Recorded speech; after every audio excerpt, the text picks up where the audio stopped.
Let's get back to the conversation. I'm now being joined by a former national youth leader of the APC and a former presidential aide to former president on social investment, Mr. Ismail Ahmed, and a lawyer as well. Thanks so much indeed for coming. Thank you for having me. How's it been? Very Your party, good. you campaigned, you won the election. Yes, we did. Albeit there is the case in court, APM, As PDP. usual. PDP and Labour Party are challenging the outcome of that election. But for the past weeks of President Tinubu's activities in the saddle, I mean, what kind of response is your party getting from the Nigerian people? Well, I think I will summarize it by just saying that people are actually holding their hands right now and singing Kumbaya. Really? Oh, yes. A lot of people you asked me about my party members are elated, they're happy.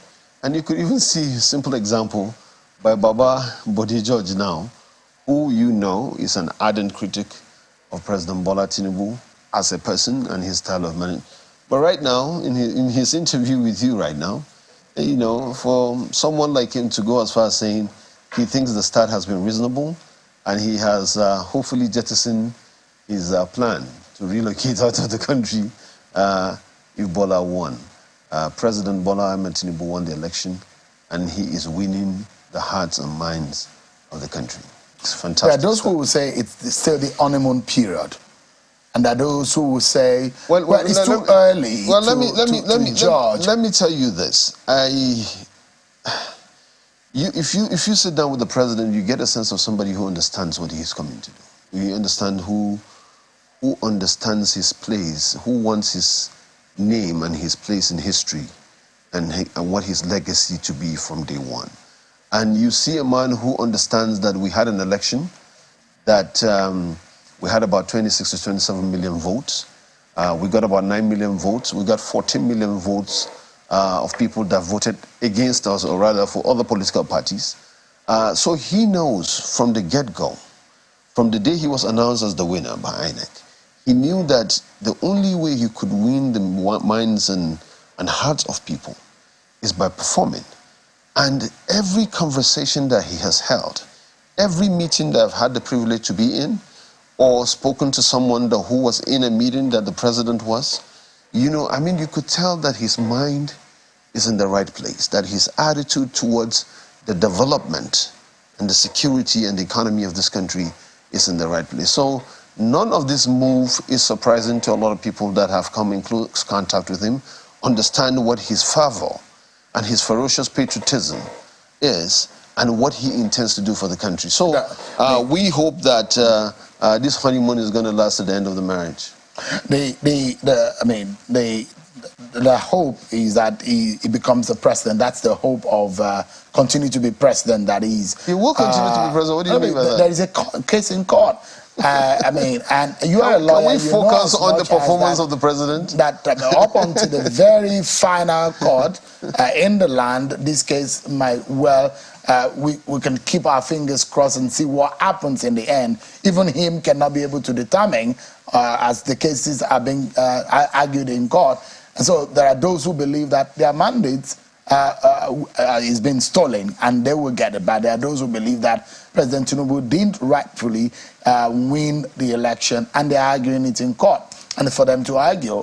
And so the question will be that some of the hard choices that he has had to make, the removal of subsidy and the consequent effect, 159% increase, the automatic influence of VAT, inference of VAT on the economy, the price of commodity, the hardship a lot of people are experiencing in terms of the money they spend, the money that has been also been threatened by the rate of inflation that he met in office, and some other decisions that he has made that has also caused a bit of a stir.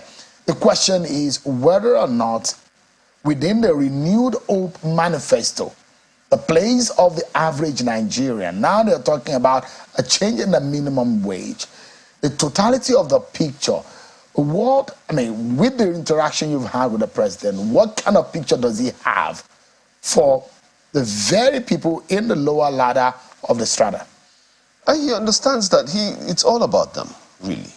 You know, like you rightly pointed out, most of these difficulties that he came to meet them in office, right? And he's well aware that these are the existing situation. But we face an economic existential threat with subsidy, for example, that everyone, including the people that contested against him, everyone agreed that it had to go, you know.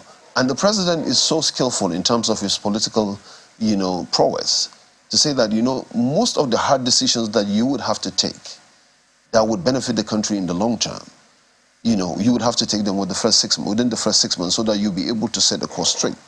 And from day one, you know, he said it, the subsidy had to go.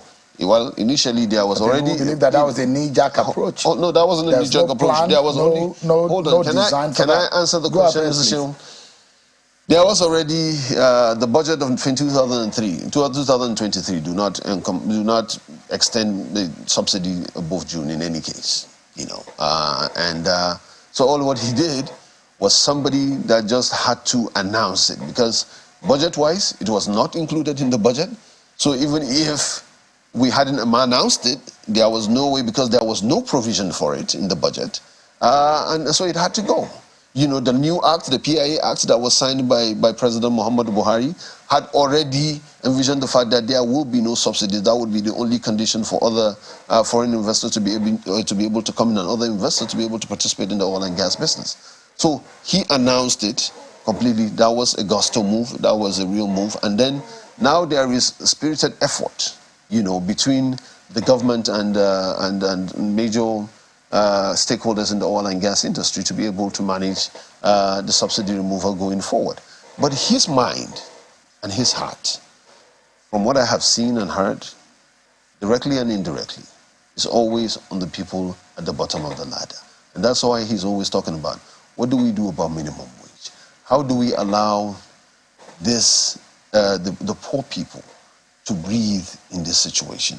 This economy is choking. The government is losing revenue. There's a lot of leakages. There's redundancy. There's duplicity. There's too much overhead cost. What do we do to all constrict it, to be able to make sure that the monies of this country work for the people Ismail, of this country? And that's exactly what he's doing. Could there be possibility of, because in all of these things that you have mentioned and that you have attributed to the president, duplicity, plugging loop, and you're not the first person that is saying this to me. It does look like really the president is saying all of these things. Are there a possibility of a merger of agencies or parastatals? There is a proposal in some respect of that, yes. In some, and there is now a special advisor, Adizat, to harmonize policy. That she's now going to be in charge of policy harmonization. It's a policy formulation and policy harmonization. So your party is really bent on following the policy that you have set up. We intend to do that. Yes, there's a roadmap. There's a lot of the Policy Advisory Council of the president that the president set up before swearing in came up with a lot of different proposals. Of course, he's going to look at it, make sure that these things are implementable, and then see how we'll be able to go ahead and implement a lot of decentralization of power from the federal to the state. I saw a document about the action plan of the president.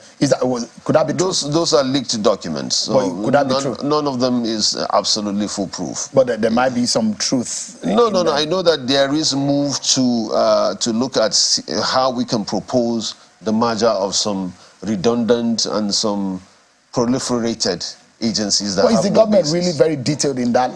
That order that you have actually planned out? Oh, absolutely. There are details. 3 months, 6 months, 6 months, 100 days. You've had it planned out. Absolutely.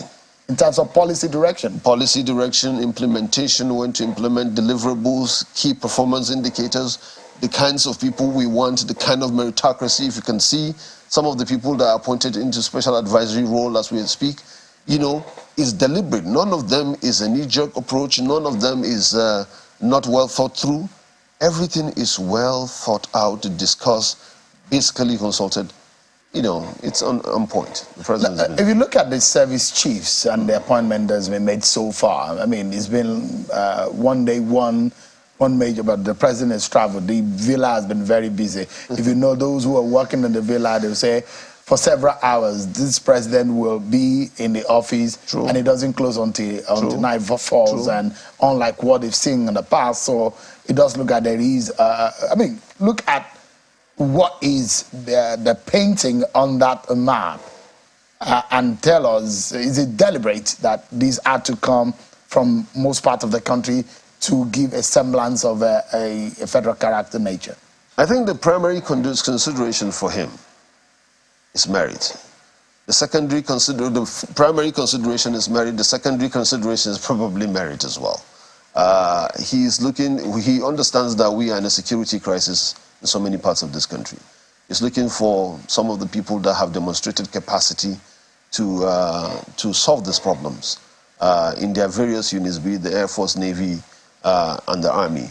And this is a result of that. The president is thinking about solutions. He's thinking about what can you do to help this country move from point A to point B. That's always been what he's saying, not what you want to be. What can you do? Let what you want to be an outcome of what you are trying to do for the country, an inestimable value that you bring to the table. And this is the result of some of the people that he appointed, is the people that he has seen their track record. He has discussed them with people some of his advisors, and these are the people that came up. The fact that there is a spread this way ticks the political box as well, because there will also be the political consideration of spread, DSS and that makes it. The DSS appointment is not there. Mr. Bichi seems to be still in office. The NIA, that appointment has not been made yet. It does look like he's maintaining and retaining those. Well, it is the prerogative of the president. It's a security matter. He hasn't discussed it with, I'm sure he's going to discuss it with his security advisors. But for now, this is what we have. When the time comes for any other thing, I'm sure he will make sure. The dissolution of the board of the parastatals. Welcome idea, by the way. Really? Absolutely. I mean, so it comes to the fact that those who criticize the past government, that they made last-minute approvals and appointments, and it didn't go down well with some members of your party. Yes, a lot of members of our party were not happy with those last-minute appointments. It's true. I'm not going to lie about that. That's perhaps the reason why. No, I think every president that comes usually does that, because the boards are the soft targets that you have to take out to be able to appease a lot of, political foot soldiers and other critical members of the general public, so to speak. So I guess this president is very deliberate about it. We've come. There are a lot of people. We have political debt. Let's not lie about it. There are a lot of people that have put in everything they have. And when we say politicians, people just have this notion that they are just people who run around in campaigns and don't do anything. It's very insulting the way people describe politicians. Yeah. These are technical people with expertise, with their degrees, who understand what they are doing, and who have worked hard. Because everybody that has worked in any campaign is looking for something.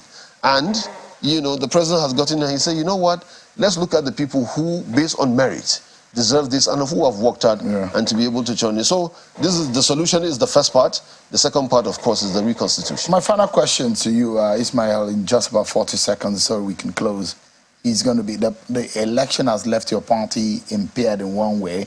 There are How so? You win elections? You might not be truthful about that, but there are those things. I mean, even the National Assembly election has left some people unhappy with some issues. Then also the fact that not every Nigerian loves your party.